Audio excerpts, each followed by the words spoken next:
Hello YouTubers, this is Ash from Sacred Ash Productions. We're here today again with Judy Fraser, spiritual psychotherapist and published author. Judy, hello. Hello. In today's video, we're going to have a little chat about something that has come up for me recently and possibly has been a subject matter of discussion for several years now. And that's the subject of having children later in life. I've had several experiences where I've been put on the spot and asked to have children with ladies at the age of 35 above, and I found it a very interesting place to be, and I thought it might be a subject that others were going through as well. So, Judy, the subject I wanted to bring up was basically also stirred from an article I read of how people were reaching sort of the 35 year mark and above, 35, 40, and suddenly realizing, oh, the children haven't arrived and we better do something about that. And just like we attack our careers, and just like we attack projects like buying a house, it seems to become suddenly something like that, where, right, I need a kid, who's available? You are, come here, let's have a child. And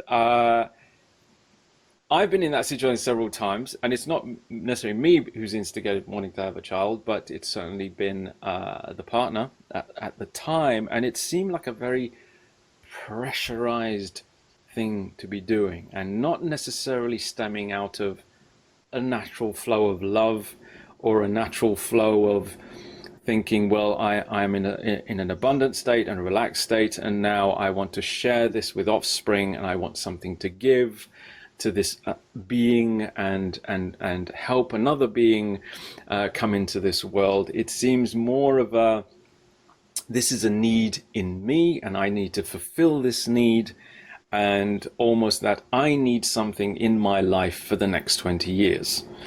And reading this article as well, I started to see that the NHS are kind of starting to complain and starting to say things like, well, I think we need to educate our youngsters to maybe have their children in their 20s above, rather than waiting later in life, due to just the physical, biological difficulties of having children later in life, and how much it was costing the NHS via IVF due to the lower fertility later in life. Anyway, that's where I'm at, so let's see where this discussion occurs. What do you think about having children later in life, Judy? I think you have to consider the child's needs. You know, if you don't have a child till you're 40, when they're 20, you're going to be 60 and slowing down. Not necessarily slowing down, but you're certainly not going to be around for that child until they're stable within their own lives. And that's, well, it's a political thing, isn't it, really? Because people now feel that they need to make enough money or make a mark on their career or whatever it is before they have a child. If they're not in a very committed relationship, where you know that your partner will take up the slack if you're not around, is that fair on the child? Mm.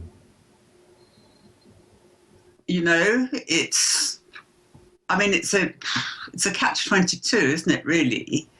You know, in my generation, I was always told, have your children between 20 and 28, or at least your first child.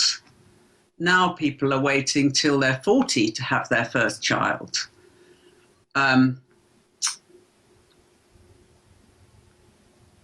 I don't know the answer, Ash, to tell you the truth. Yes. I don't think anyone does. Yes. Yeah. But it's important for the couple, that the man in the couple represents the heavenly impulse that impregnates the earth. The woman represents Mother Nature, if you like. You need to have a good relationship with both if you're going to be stable and united and have a common approach to child rearing. Child rearing is hard enough. It's hugely demanding. School places are in short supply. Childcare is very expensive. Even if both of you are working, one or the other is going to have to juggle their schedule to pick the kids up from nursery school or whatever it is.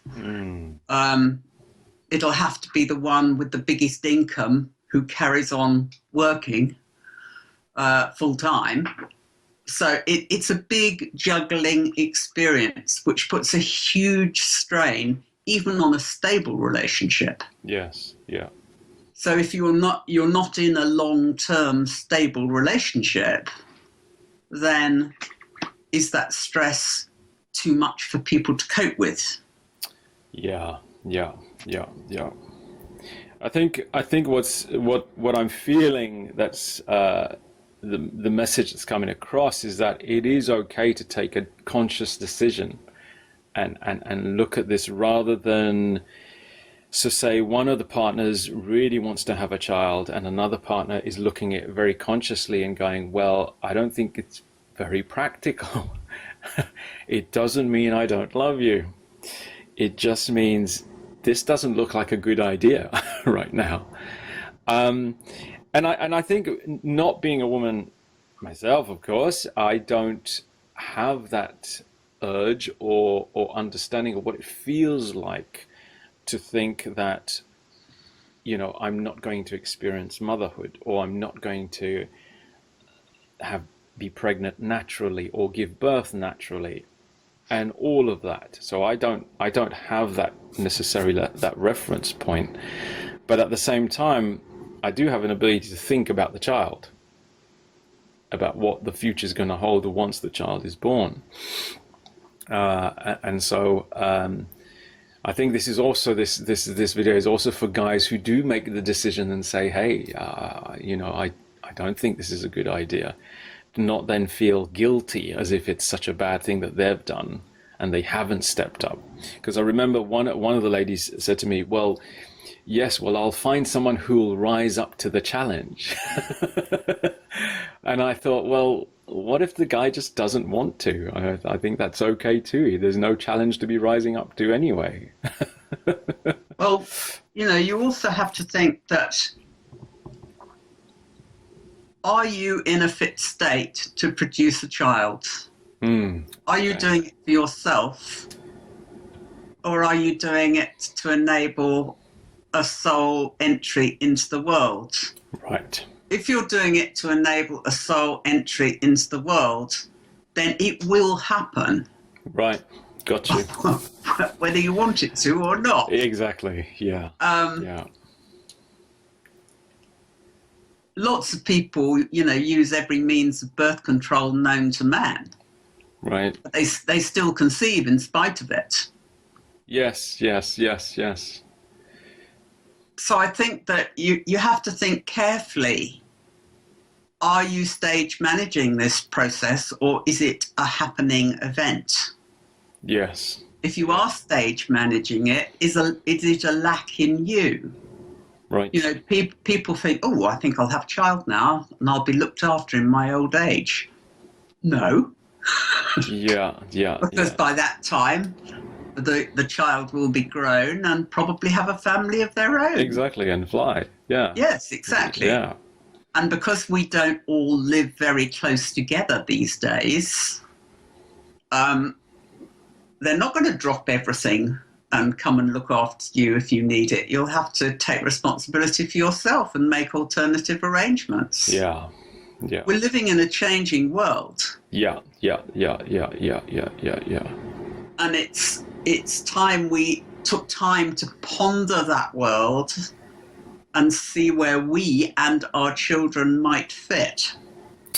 Yes, yes. I guess I'm slightly different in the sense that I was brought up in Mauritius, and in Mauritius, the family there was more of an extended family. So grandparents were involved. So there was a whole dynamic. So from the grandchildren to the grandparents, how we all interacted with each other. So the grandparents were kind of naturally involved in that process. And likewise, they naturally looked after the kids when the parents were out or going to work. And so it was a different dynamic. It's a wonderful dynamic, and I think we've lost something Yeah. by not having that sort of almost kibbutz grouping. But we haven't in the West. Yeah.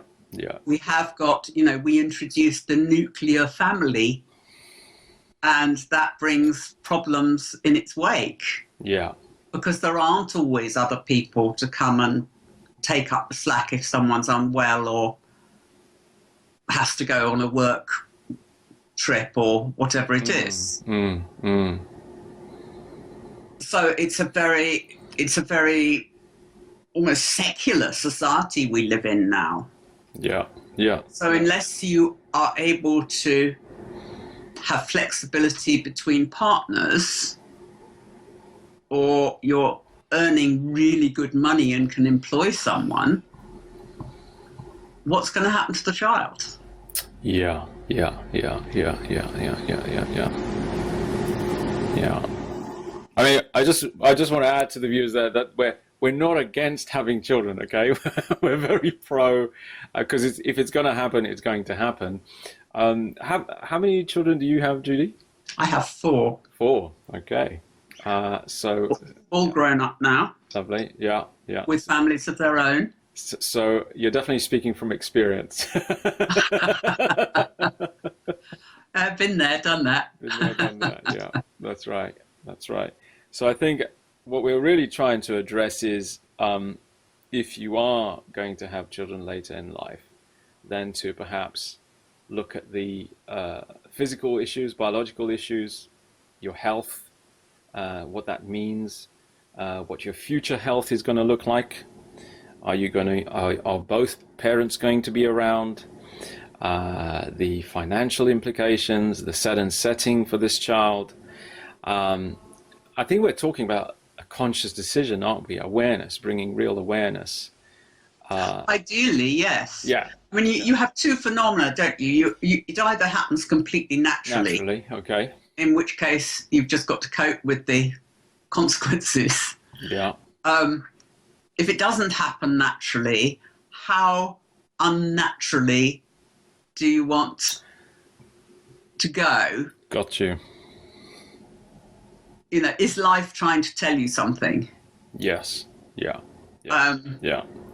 So basically, how far will you go to force nature in a way? Because if it's not happening naturally, how far will you take technology, IVF, etc., how far will you take that? And at what risks to your health and the risks of the health of the child, potentially? And we know, with fertility treatments as they are, you may not have a single child. You may have multiple children all at one hit.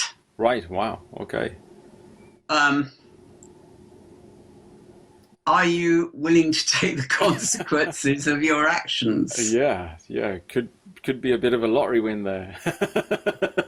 You never know. Yeah. And I fully understand, couples who have been in a committed relationship for a long time. Yes.